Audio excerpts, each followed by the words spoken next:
I'm Kiki Lovelace, and this is one of my more magical tales of an empath.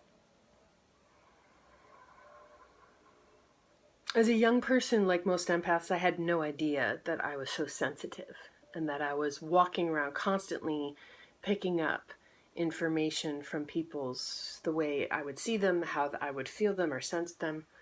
And when I realized that I was an empath in my late 20s or early 30s, it really felt like more of a wound or a scar than anything else, because I realized how much it had polluted my relationships in so many ways and had really set me up for codependency and dysfunction. But I started working with it more consciously, especially in the context of my yoga teaching. And much to my delight, I've discovered that my natural empathic abilities are actually a pathway to have intimacy, really deep and meaningful intimacy with both my beloveds, like my husband and my daughter, who's now 3.5, my family members, my friends, my students, of course, but also I would say with my spirit and with the Great Spirit. One of the more unusual and wondrous things that has happened to me in the last 4 years since I've been procreating is realizing that not only can I track my own spirit and track the spirits of my students or my beloveds and feel when they're embodied or when they're pushed out or forced out, but I can also track the spirits of my children unborn. There's that. My husband and I got pregnant really quickly with our firstborn, but we tried for over a year to get pregnant with our second. And I was aware for most of that year that there was this little boy spirit hanging around, and I would get information from him mostly when I was in my most embodied place, like when I was meditating or when I was doing my yoga practice. But I became aware of a second one hanging around last August, and I was completely confused. I was like, are we about to have twins? Like, what's going on here?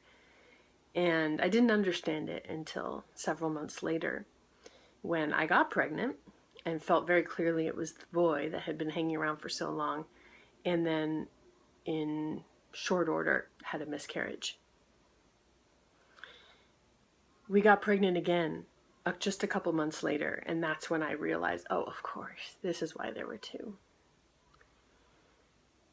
And since I got pregnant with her, I have to say that the first few months I couldn't really track her spirit. I couldn't really feel it. And I know now this was because I had so much fear. I was so much in my head in the first few months of my pregnancy, worrying that I would have another miscarriage. But as those worries started to subside, I have been getting so much information from her about who she is and what she needs and what she likes and how I can be a good mother to her. She's creative, she's smart, and she's extremely adventurous. And I know this because I've been really inspired this pregnancy to go out and try out all different kinds of restaurants around town and to take the time out of my busy week to go out to the marina and sit there and look at where the sun and the sky meets the water and feel the wildness of the wind whipping around. I get to feel what she feels for this time that she's living in my body, and it's such a treasure. It's so inspiring. I was talking to my daughter Adeline the other day about our spirits, and I asked her, what color is yours? And she answered without any hesitation, pink.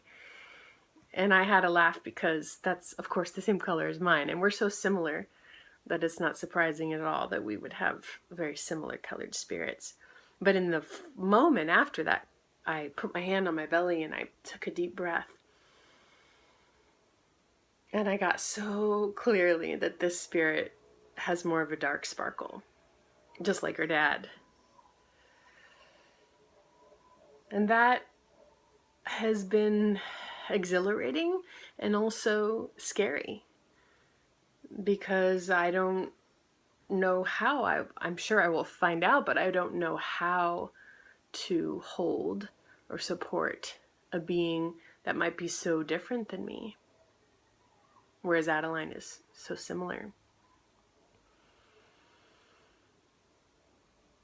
So overall, I've been feeling so tender lately and so deeply honored that these three beings have chosen me as their mother, and that I get to use these magical empathing skills to feel into what kind of support, what kind of guardian I can be to their spirits, which is my number one job, both as a human being and as their mother. That kind of intimacy and richness is one of the gifts of being an empath. Namaste.